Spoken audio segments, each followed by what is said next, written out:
नमस्कार। प्रादेशिक समाचार के साथ मैं मनोज कुमार शर्मा। विभिन्न मुद्दों पर विपक्ष के हंगामे के बाद संसद के दोनों सदनों की कार्यवाही दिन भर के लिए स्थगित कर दी गई। राज्यसभा को पहले दोपहर 12 बजे तक के लिए और फिर पूरे दिन के लिए स्थगित कर दिया गया, जबकि लोकसभा की कार्यवाही पहले दोपहर 2 बजे तक के लिए स्थगित किया गया था और फिर पूरे दिन के लिए स्थगित कर दी गई। विदेश मंत्रालय ने आज कहा है कि भारत की रक्षा आवश्यकताओं का स्रोत पूरी तरह से देश की राष्ट्रीय सुरक्षा आवश्यकताओं और रणनीतिक आकलन द्वारा निर्धारित होता है। मंत्रालय के प्रवक्ता रणधीर जायसवाल ने रक्षा खरीद पर एक प्रश्न के उत्तर में नई दिल्ली में मीडिया को जानकारी देते हुए ये बात कही। भारत रूस संबंधों पर एक प्रश्न के उत्तर में प्रवक्ता ने कहा है कि विभिन्न देशों के साथ द्विपक्षीय संबंध अपनी योग्यता पर आधारित है और इन्हें किसी तरह के तीसरे देश के माध्यम से नहीं देखा जाना चाहिए। मुख्यमंत्री पेमा खांडू ने कहा है कि राज्य 2035 तक 19,000 मेगावाट स्वच्छ और नवीकरणीय जल विद्युत क्षमता चालू करने के लिए तैयार है। एक सोशल मीडिया पोस्ट में मुख्यमंत्री ने जोर देकर कहा कि यह पहल बिजली उत्पादन से कहीं आगे है। उन्होंने कहा है कि इसका उद्देश्य युवाओं के लिए रोजगार सृजन, सड़कों, स्कूलों और बुनियादी ढांचे में सुधार और स्थानीय समुदायों के साथ संसाधन आधारित संपदा को साझा करके समान विकास सुनिश्चित करना है।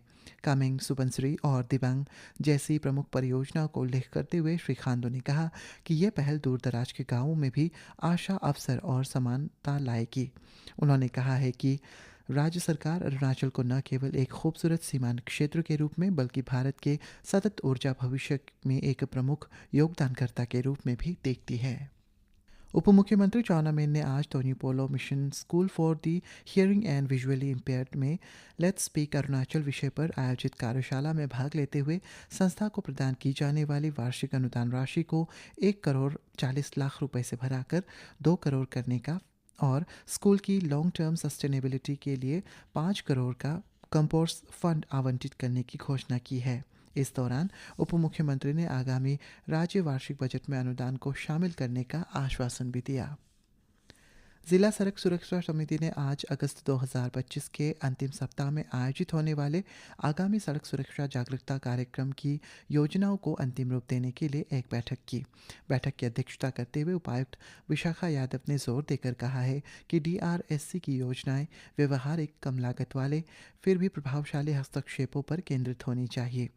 उन्होंने उपस्थित ऑटोमोबाइल कंपनियों के प्रतिनिधियों से सड़क सुरक्षा सप्ताह में सक्रिय रूप से भाग लेने और इससे जुड़े कैपिटल एक्सपेंडिचर में योगदान देने का आग्रह भी किया। इस बीच उपायुक्त ने नाहरलगुन और जीरो के राजमार्ग प्रभाग के अधिकारियों को यह सुनिश्चित करने का निर्देश भी दिया है कि जागरूकता सप्ताह शुरू होने से पहले सरकार द्वारा जारी सड़क सुरक्षा सुझावों और दिशा निर्देशों को प्रमुख स्थानों पर प्रमुखता से प्रदर्शित किया जाए। तिरप जिले में मानव हाथी संघर्ष की एक दुखद घटना में कल जिले के थालोट गांव में तीसरी जानलेवा घटना घटी है। मृतक पर रात 9 से 10 बजे के बीच उसके घर के परिसर में ही एक जंगली हाथी ने हमला किया था। इस बीच देवमाली के मुख्य वन संरक्षक चिमोय सिमाई ने स्थानीय लोगों से सतर्क रहने और खाने के सामानों को यहाँ वहाँ न फैलाने की सलाह दी है, क्योंकि इससे हाथी आकर्षित होते हैं। इसके अलावा उन्होंने इस समस्या के समाधान के लिए एक व्यापक रणनीति विकसित करने के लिए विभाग, जिला प्रशासन, ZPM, क्षेत्रीय प्रमुखों और गांव बूढ़ा की एक आपातकालीन समन्वय बैठक बुलाने की योजना की भी घोषणा की। पंचायती राज विभाग आनिनी द्वारा शिक्षा विभाग और हॉफ डिफेंस के सहयोग से कल शिक्षा साथी दिव्यांग पहल का आधिकारिक रूप से शुभारंभ किया गया। इस पहल का उद्देश्य दिबांग वैली के सभी स्कूलों में महत्वपूर्ण करियर परामर्श सत्र आयोजित करना है, जिससे युवाओं को उनके भविष्य में सफलता के लिए तैयार किया जा सके। उद्घाटन सत्र का आयोजन PM Shri upper primary school Angolin में किया गया, जहां 45 से अधिक छात्र और उनके अभिभावक भविष्य की संभावनाओं को तलाशने के लिए एकत्र हुए। और ईटानगर मौसम विभाग ने आज राज्य के 3 जिलों तवांग, लोअर दिबांग वैली और चांगलांग को छोड़कर अन्य सभी जिलों के लिए येलो अलर्ट जारी किया है।